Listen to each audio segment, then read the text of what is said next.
Tim, what do you think your superpower is? I'm very good at connecting with people and lots of different types of people. If I get known as the person that's helpful rather than just the knowledgeable person about finances, then people are going to want to work with me. They're going to want to be friends with me, and that kind of builds a relationship that works out for both of us. What would you say the hardest part of your business is that nobody knows about?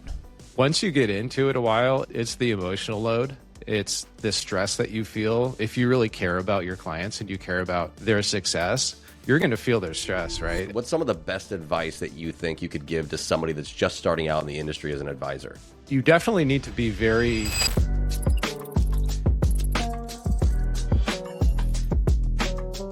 Timmy Dunn's episode take one. Episode 1. Oh, wow. Yeah. This is a new podcast completely? It is a new podcast completely. What's the new podcast called? This new podcast is called The Client Giants with Jeff Jekyll. And Ja O'Brien. His full name is Jay O'Brien. There's an apostrophe between the O and the B. And a capital B. Otherwise, you'll never find it in a search. Well, today we want to welcome our first guest, Mr. Timothy Dunigan. He is a wealth and exit planning advisor at Wealth Management Strategies. For over 15 years, he has helped business owners and affluent families make smart decisions around growing, protecting, and transferring their wealth. He lives in San Clemente, California, with his wife and business partner, Esther, and their dog, Etta James. Did you know that was his dog's name? I did know that. And the way that that's written, it makes it feel like he lives with two people in his house, but he doesn't. His wife is actually his business partner, which is incredible. What if either one of us had to be business partners with our wives? I'd be out of business in no time. I wouldn't even start the business. You are a lucky man, Timothy, and Esther is awesome. I am the luckiest man in the whole world. Yeah, Esther makes my life go. Yeah, she really does. Tell me about your setup over there. It looks beautiful. Why haven't I been at your house yet? Well, you just need to come on over. You're in San Clemente. I'm in San Clemente. I'm going to plug your passion project really quickly. Tell me about that photograph that's over your left shoulder. Well, that would be Big Sur. I took that. It's awesome. Did you know Timothy is like a legit photographer? Legit. Drone photography. I loosely knew that. It's insane. He's got like all sorts of drone photographs of the ocean, mostly in Southern California, but pretty much everywhere. It's great. Wow, that's pretty good. How many people are good with money as well as creative? That's a little generous, Jeff, but I'll take it. I'm coming up short. I have nothing. All right, so Client Giants podcast is going to talk to people like you, Tim, and ask questions to try to get a feel for how you conduct your business, what's made the way you do things unique, how you've been able to grow. And obviously, we have a special interest in relationship building and taking things not transactionally, but relationally. So we have a whole bunch of questions for you today. We'll start real quick with going back to the beginning, 15 years ago, or as far back as you want to go. And when you were beginning your career, what were things that you did to get clients when you didn't have any budget, any reputation, any experience to lean on? That's a great question. Well, so when I first started out, it was 15 years ago. You got that right. Obviously, didn't have any experience. I was just out of college. Why would anyone trust me? So trying to convince people to give me their life's work, essentially, that's not an easy lift there. So what I did is I had the opportunity to not do what most advisors do initially, which is reach out to their friends and family and beg them to give them a chance. That sounded terrible to me as I was interviewing with different firms.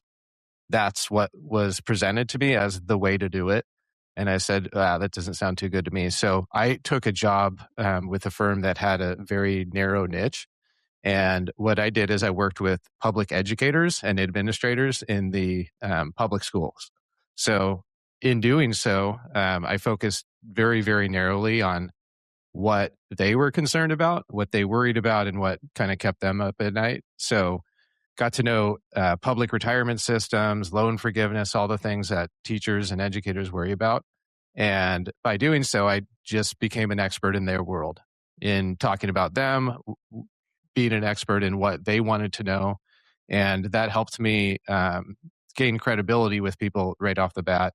And essentially that worked one to the next. People referred me because I provided value for them. When you say loan forgiveness, that's a part of the portfolio of services, or this is a common thing that comes up. Can you elaborate on that? Yeah. So when you are a public education teacher, you oftentimes have student loans, right? Just like most people coming out of school. The unique thing with them is if they teach for a certain amount of time in the public schools, they can get all their student loans forgiven. So although that has nothing to do with me, that's just a way to provide value as far as understanding the ins and outs. There's a lot of technicalities.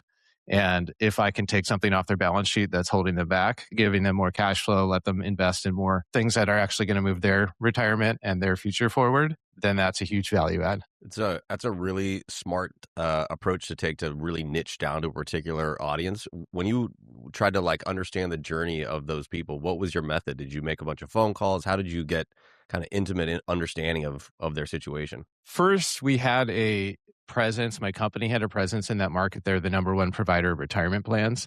So I was able to get my foot in the door by just tagging along with other advisors, getting to know the teachers, talking to them, just by experiencing the meetings with them and getting to know what they actually were worried about, what they're talking about. And then from that, I started to get to know people. They would let me in the door. I was able to run seminars about retirement, what they were worried about, and then meet with them individually if they wanted. So because you were so niche, Tim, did you experience maybe an abnormal amount of referrals because you're like the go-to guy among their peer group? Yeah, absolutely. So once people kind of realized I really knew what I was talking about in their world specifically, they didn't hesitate to refer me to their friends, and usually it was coworkers, right? The unique thing with that market or with that world is they talk to each other a lot. They have lunch every day. They're teaching together, going to seminars, all sorts of things as a group. And so there's a lot of opportunity for them to interact and at the end of the day, share the good news that, I could provide some help for them. Okay, so I have a very direct question here. Okay. Is this a lucrative audience or is it really a volume play? It's a volume play. And that's why I got out of it pretty quick as far as my focus. I now currently focus on business owners, specifically in affluent families, because that kind of runs into each other. Most of the wealth in America is created through businesses. And so I realized pretty quickly I wanted to build those deeper relationships. I didn't love doing volume. So I still have some of those relationships that I built 15 years ago because I don't love leaving people once I take care of them. That said, this is a business at the end of the day, and I really love solving complex problems that business owners face around exit planning, taxation, cash flow, and really kind of turning their life's work into a sustainable future. How did that transition take place? How do you just leave the public school sector and say, I'm actually going to work with a bunch of rich people instead? That was a little bit of a creative process. One thing is I did really well in the first few years. So like most careers, if you're really good at, let's call it sales, because at the end of the day, I'm selling my services, I'm selling myself, you get pulled into management because for some reason the company says, oh, wow, you're really good at this. You could probably teach others how to do this. And so I became a vice president in our Irvine office in 2015, so 4 years into my career. And that led me to supervise all sorts of different advisors, not specifically in the school market. In doing so, I got to know different markets. I got to know different professionals. And really, I just was able to resonate with a lot of business owners. I would say more of my natural market and my friends and family. There's a lot of business owners in that group. So as I gained more credibility, I started working with different types of people. The work that I did resonated with their professionals, their CPAs and attorneys primarily. That was a kind of a springboard into me specializing in that market. That makes sense. So one of the things you said earlier, you had touched on the loan forgiveness and saying if you can help someone take that monkey off their back in terms of their balance sheet, and maybe they can reallocate the money, maybe it's beneficial in some regard, but you're basically saying, I just want to add value wherever I possibly can. And that's how you'll maintain a long-term relationship. That's the name of the game in this business, is adding value at every turn. There's no better way to build a relationship than helping them in whatever way it is, right? It doesn't even need to be related to what I'm doing at all as far as providing goods and services in my industry.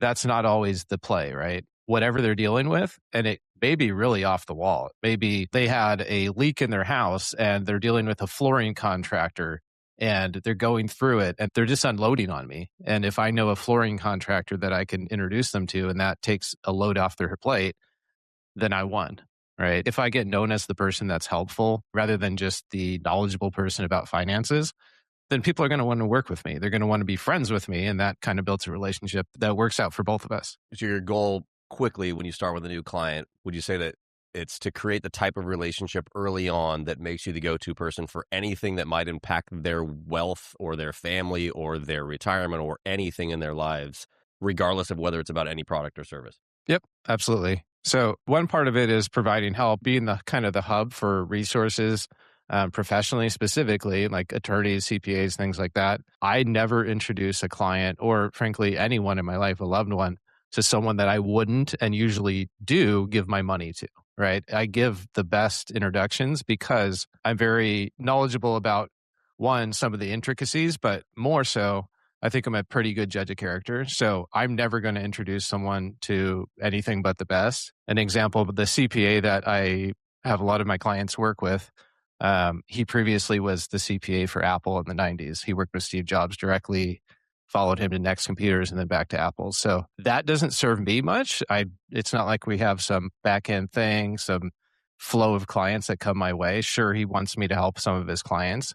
But the reason I do that, and the reason that clients appreciate it is they know that they're getting the very best help. That's actually not something we talk about enough, but it is a huge part for financial advisors of just the frequency with which you might be asked for referrals to other specialists. It's got to be a daily thing for somebody like you. It's not necessarily even being asked. I'm reviewing their tax returns and I might see some things that need to be improved. And then I'll ask them, how much do you love this person? If I see some areas that maybe they're not paying attention to, and I know that someone that I know can add a lot of value, it's by extension, they're viewing me as adding that value, right? So whether it's, tax services, how that flows into their business, or estate planning, that comes up a ton. You'd be surprised how many extremely wealthy people haven't taken care of the basics as far as estate planning, not to mention some of the more advanced techniques and tactics there. I would assume that the number one qualification of somebody you refer a client to is that they're really good at what they do. But because I know how much you care about the relationships you develop with clients and taking care of people, is that component something that comes into play when you decide who to refer to? Yeah. I mean, at the end of the day, I think in the world we work in, technical proficiency and providing extremely good advice is almost table stakes. There's less than awesome, let's say, professionals in our world. And sometimes it's frankly surprising how successful you can be and not be extremely technically proficient. But at the end of the day, I've put decades in and countless hours into what I do. I want to like the people that I work with. I want to enjoy my day to day. And my clients, part of the reason I think they work with me is they just enjoy the experience. And part of that's I'm a nice person. I care about their success on a deeper basis, and I want them to feel that same concern from anyone I introduce them to. So yeah, it's important beyond just the technical proficiency. Tim, what do you think your superpower is? If you were to write a book, let's say, or have some sort of competitive advantage you can speak to that your peer group just doesn't have, what would you say that is? The biggest thing is probably I'm very good at connecting with people and lots of different types of people, because at the end of the day, I can't do my job as far as the meat of creating plans and executing on them. I can't do that unless I know what's really important to them. There's no way for me to, have a questionnaire really tell me what they're actually concerned about, right? If I do a checklist and say, what are you concerned about? Usually they're not going to check the things or tell me about the things that they're actually concerned about, the things that they actually keep them up at night, right? So one thing is just connecting with people and getting them to share what's really on their mind. I would say that probably the thing that I'm best in, and the thing that's, initially I didn't understand how important that was. So that's moved my career to a level where I'm getting to the meat of what's going on rather than just trying to optimize what they already have going on. Yeah, and I think that you touched on this earlier. When you first started as a financial advisor, these firms say, hey, you need to be hitting your sphere, right? All your friends and family, have them give you your first at-bat. It's extremely awkward. It's like, when an MLM pitches you or something, they're like, well, you've got a network already that you could sell this energy drink to. Bring them all over to your apartment and talk to them about why they absolutely need this Tupperware. Yeah, 100%. But there is an element to this where, coming from a real estate background myself, where you will get at-bats when people know you, like you, and trust you, because even though they don't have proof that you're technically proficient, they trust that you'll find the answers if you don't have them. And I think that helps with the foundation. And I've known Tim for 26 years. And, we have a professional relationship and we've worked together pretty much since you've been in the business. And one of those reasons is because of that, is because I've known your character for so long that for me, not only do I know your character, but I've known Tim since high school, and Tim was in all the smart classes. That was, by the way, when he first introduced me to you, Tim, that was like that was his explanation. I'm like, well, is this guy good at what he does? He's like, he was like the smartest kid in every class that I He was had. in all the smart classes, I'm like, okay? And so that for me, I'm like, this makes sense. He's a smart guy. He's trustworthy. Let's give it a go. And now here we are, 15 years later. So I know you had a little bit of stint in management, and I still think of you as kind of like a young pup. Like, I actually don't know what the average age of a financial Everyone's advisor young is. compared to you, dude. I'm young for the industry for sure. So I still think of you as a young pup. I don't know the average age, but I know that it's, when we talk with folks, a lot of them are older folks, but you're still early enough that I think it's easy for somebody like you, hopefully, or easier to remember what it's like in the early days. So in the time that you had as management, or when a new financial advisor comes into the firm now or asks you for advice, or you're in a place to kind of lead or coach, what's some of the best advice that you think you could give to somebody that's just starting out in the industry as an advisor? You definitely need to be very knowledgeable and technically good. So study everything you can, get up to speed. That said, you got to go do it at some point, right? So the only way, in my opinion, to get really good at this job is to have a lot of reps, meet with a lot of people. I tried to estimate how many meetings I've had with clients directly, and it's somewhere around 10,000, right? So that amount of meetings is just, the 10,000 hours concept. How do you become an expert? 10,000 hours. There's no way around that. So just get to work. But as far as something very specific, I would say don't waste a no. That's something that I learned early on, is when you're talking to someone, and a lot of this stuff's going to be, on the phone, whether it's on the phone or in person, right? If you get the person actually on the phone talking to you, I will always ask them. If they tell me, no, I'm not interested, what I always say next is, do you mind if I follow up with you in 6 months? The only reason that works is because they just want to get me off the phone. And they're like, of course, yeah, sure, sounds good. But now I have a permission to get to follow up with them. And now I can actually demonstrate my value. I'm going just minimally by calling them. I call them 6 months later, exactly on that day. And I say, hey, Joe, we were talking 6 months ago. You were watching the Lakers game. And I just told you that I'd follow up with you. So I wanted to reach out and see how you are. That's so solid. I love that. Yeah. I mean, the amount of times where I just got kind of a shocked response that I actually did call back 6 months later, when they definitely don't remember me calling. It's not like they're like, oh, yeah, I remember when you called me unsolicited and I got you off the phone. They do remember that they probably were watching a Lakers game, right? The more specific, the better as far as something you write down. Oftentimes they're busy, right? That's the reason why they're trying to get you off the phone. Because their kid's running around and just stubbed his toe or broke his ankle, whatever it is. They're going to remember that their kid broke their ankle. And so when I bring that up, they're like, oh, I guess I actually did talk to this person. This is something we've talked about a lot. So like taking notes during that call and then having a plan to call them back with something that is very personal and very specific, and not just the generic, I told you I'd call you back in 6 months, but something to trigger their memory that makes it feel personal and not just like a solicitous call they got, is huge.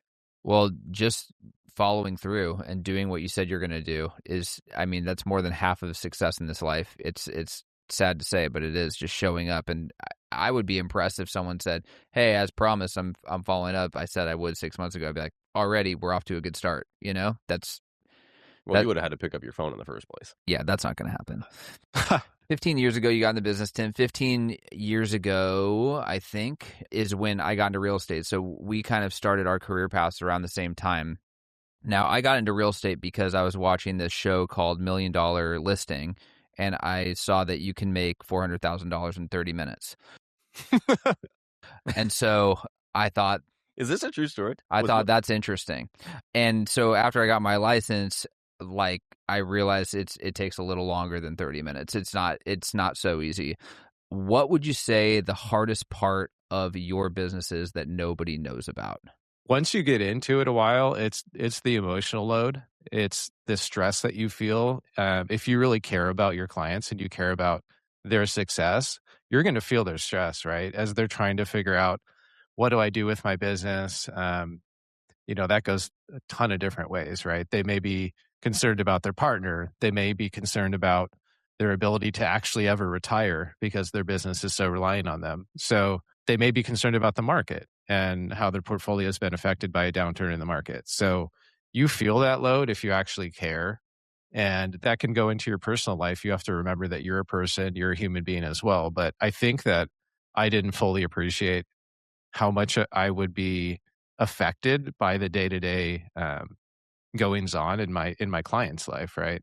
I've been told some very deep things that the spouses of my clients have probably not been told.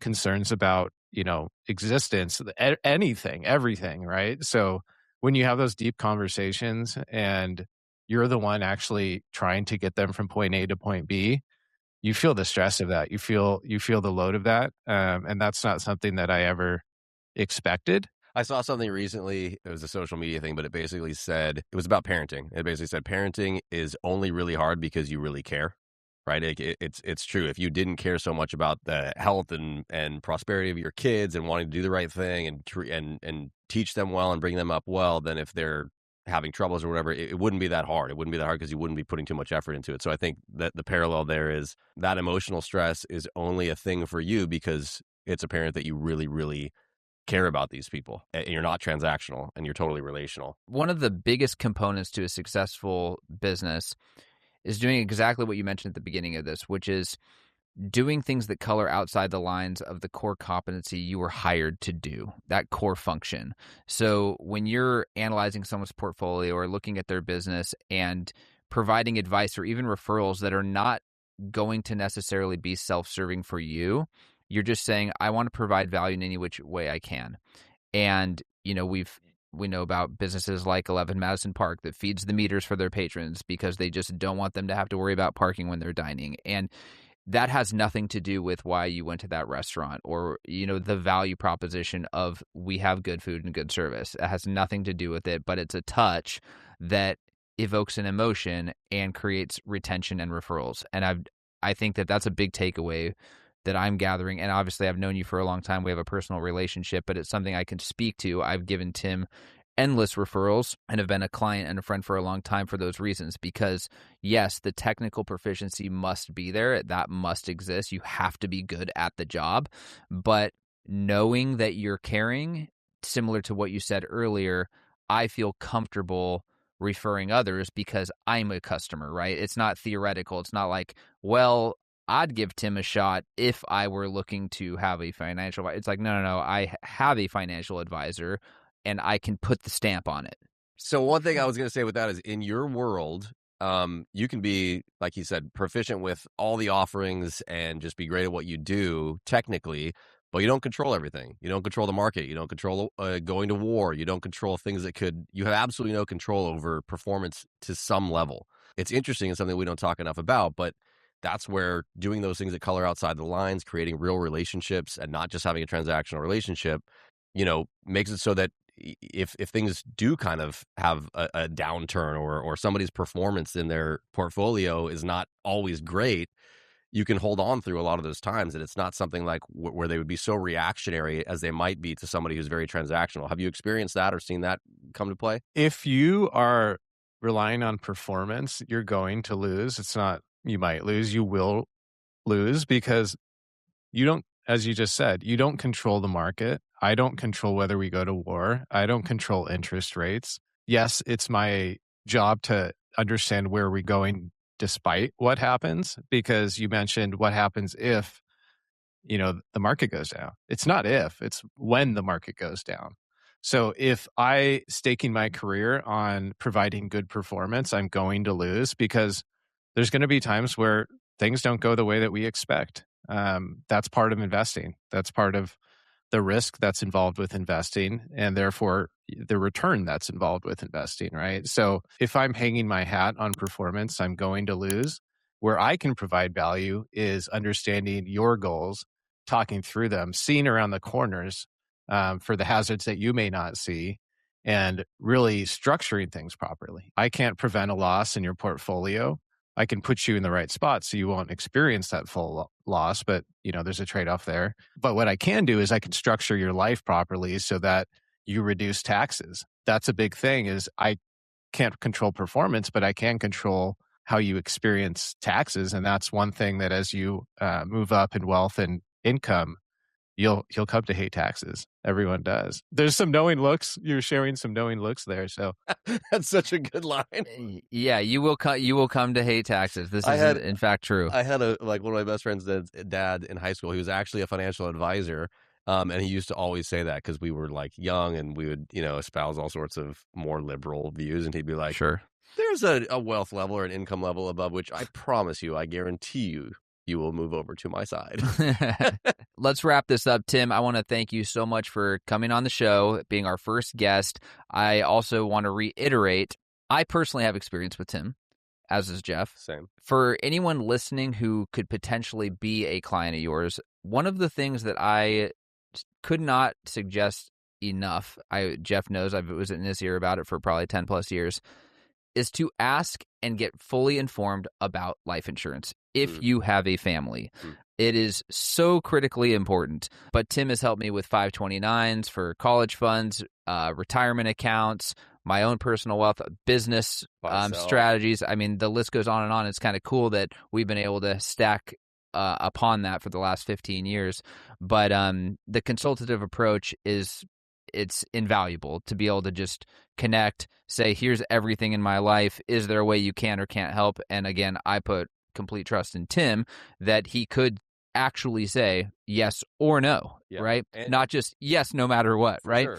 And to feel cared for, where the conversation is about like what's going on with your family, what's going on with your parents, what's going on with your life. And it's more from a place of I'm looking out for you, not I have some option for you that's going to, make me money. I've never felt that once. So if you're interested in connecting with Tim, learning more about anything, again, it's Tim Dunigan. You can find him on LinkedIn. Dunigan is a 1 N. Okay, Dunigan. People mess it up all the time. Tim Dunigan. Yes. J. O'Brien. No, that's not okay. Jeff Jacquel. Yeah, okay. With a Q. Okay. We'll put it here. I think we have the ability. We'll put it somewhere. It's going to be in the notes. It's going to be in the links. Tim, thank you for joining us. We really appreciate you, brother. And I will see you on Friday. Love you both. Thank you, Timmy. Love you, dude.